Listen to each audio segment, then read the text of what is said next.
Perfume کا ذائقہ حلق میں محسوس ہو تو روزے کا حکم۔ ایسا پرفیوم جس کا اثر ناک اور حلق میں محسوس ہوتا ہو، اسے روزے میں استعمال کرنا کیسا ہے؟ محمد زید جدہ سے۔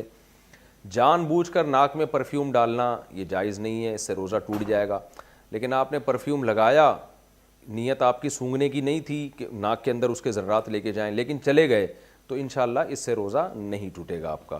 یہ ایسے ہی ہے جیسے گرد و غبار میں آپ اپنے کام سے جا رہے تھے، گرد و غبار پیٹ میں چلی گئی تو اس سے روزہ نہیں ٹوٹتا۔ تو ایسے ہی پرفیوم آپ نے لگایا اور پھر اس کا وہ خود بخود اس کے ذرات ناک میں چلے گئے تو روزہ نہیں ٹوٹتا۔ لیکن آپ باقاعدہ نیت کر کے پرفیوم کا اسپرے کریں گے اور اس کو سونگھ کے ناک میں لے کے جائیں گے تو پھر روزہ ٹوٹ جائے گا۔ بہتر یہی ہے کہ ایسا، ویسے بھی الکوہلک پرفیوم جو ہے نا، یہ ان کی خوشبو سے انسان کو سکون نہیں ملتا، یہ خوب سمجھ لیں۔ یہ وقتی ایک وہ ہوتی ہے، لیکن حقیقت یہ ہے کہ یہ اس سے دماغ انسان کا بھاری ہوتا ہے۔ پتہ نہیں لوگ کیوں الکوہلک خوشبوئیں، جائز ہے لیکن الکوہلک خوشبوئیں جتنی بھی ہیں وہ آپ تجربہ کر کے دیکھ لیں۔ آپ نان الکوہلک خوشبوؤں کا ذرا عادت تو ڈالیں تو آپ کو پتہ چلے گا اس میں کتنا سکون ہے، کتنے دماغ معطر ہوتا ہے اس سے۔ قدرتی خوشبوئیں جتنے بھی ہیں، گلاب کی خوشبو، چنبیلی کی خوشبو، عود کی خوشبو، یہ سب نان الکوہلک ہیں۔ تو اللہ نے جتنی خوشبو، رات کی رانی دیکھ لیں، دن کا راجہ دیکھ لیں، جو خوشبوئیں چل رہی ہیں اللہ کی طرف سے، خدا نے پیدا کی ہیں، آرگینک خوشبوئیں، ان میں کہیں بھی الکوہل نہیں ہوتی، یہ کتنی بھینی ہوتی ہیں، دماغ کتنا معطر ہو جاتا ہے ان سے۔ تو اس میں انگریز نے الکوہل ڈال کے اس کی وہ نیچر ہی تبدیل کر دی ہے۔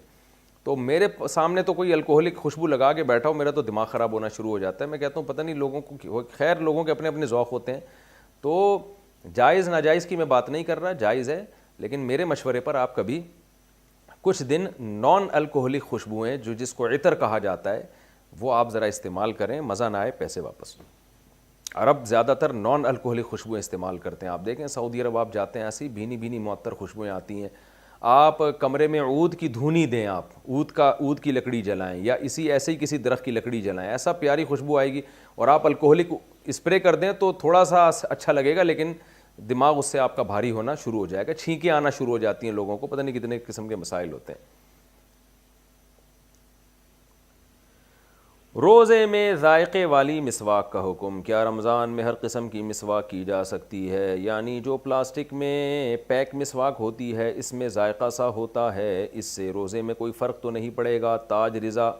جو سادہ مسواکیں ہیں وہ تو بالکل جائز، بلکہ نہ صرف جائز بلکہ سنت ہیں، ثواب ہے، تو ضرور کرنی چاہیے۔ لیکن یہ جو آج کل پلاسٹک میں پیک مسواکیں آ رہی ہیں، اس میں لیمن کا پانی بھی ہوتا ہے، شاید کوئی کیمیکل بھی ہوتا ہوگا، واللہ عالم۔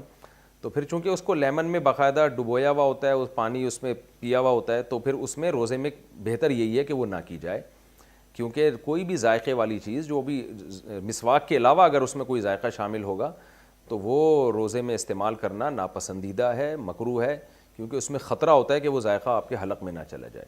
مسواک کا ذائقہ، جو اوریجنل مسواک جو اس کا اپنا ذائقہ ہے، وہ تو اگر غلطی سے حلق میں چلا بھی جائے تو روزہ نہیں ٹوٹتا، لیکن اس کے علاوہ جو آرٹیفیشل ذائقہ ہے جو باہر سے ڈالا گیا ہے، وہ اگر حلق میں چلا جائے گا تو روزہ ٹوٹ جائے گا۔ اس لیے روزے کی حالت میں ایسی مسواک سے اجتناب کرنا ہی بہتر ہے۔